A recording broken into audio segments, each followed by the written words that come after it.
Bir aparıcının gile güzarına rast gəldim. Bir neçə onu sayt paylaşıbdı, ictimailəşdiribdi, tənqid edir. Saytları tənqid edir, sayt rəhbərlərini tənqid edir ki, Ofeliya Şabanovanı göstərirlər hər gün. Şəbnəm Tovuzlu haqqında danışırlar ancaq. Nə bilim kimin haqqında danışırlar. Heç kim Aygün Kazımovanla bağlı material yollayırıq, vermirlər. Brilliant Dadaşovanla bağlı material yollayırıq, vermirlər. Digər var ki, hansı ki orta yaşa aid olan insanlardır da orta nəsildən. Belə həyecanla, əsəblə danışır ki, əzizim, heç bir saytın üstünə getmək olmaz.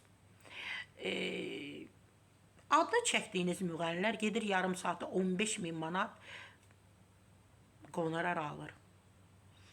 Onu mən bilərəm. Tuta ki, saytım var, düzdür. Mən özüm bilərəm, onun haqqında nəsə verərəm. O aldığı qonararın heç olmasa sıfırda, nə bilim, sıfırını birisini sayta verirmi? Çünki saytı işlətmək üçün maliyyə lazımdır da, düzdür. Çoxlu maliyyə lazımdır.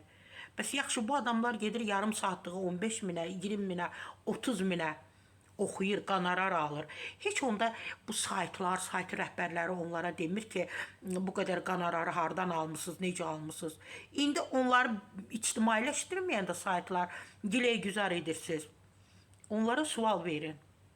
Heç kimin haqqı və ixtiyarı yoxdur ki, saytlarla bağlı bu qədər gileyli olsunlar. Onlar bu yüksək qonorarı alanda saytlarla məsləhətləşiblər, yox. Ona görə də seçim sayt və saytın rəhbərlərinin də əməkdaşlarındır. Əzizim, Şəbnəm Tovuzludan danışır, əcəb eləyirlər. Ofeliya Şabanovadan danışırlar, əcəb edirlər. İllərlə adını çəkdiyiniz müğənnilər yığıblar. Bilirsiniz nələri var? Ona görə heç bir saytdan narazı qalmaq lazım deyil. Saytlar özləri bilər, biz özümüz bilərik.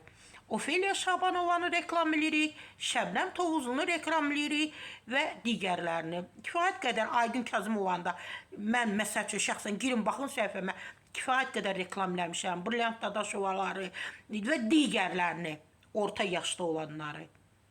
Xahiş edirik. Onlar gedib 15-20 min alanda biz onlardan güzar etmirik ki, indi siz onlara görə bizlərdən, saytlardan güzar edirsiniz.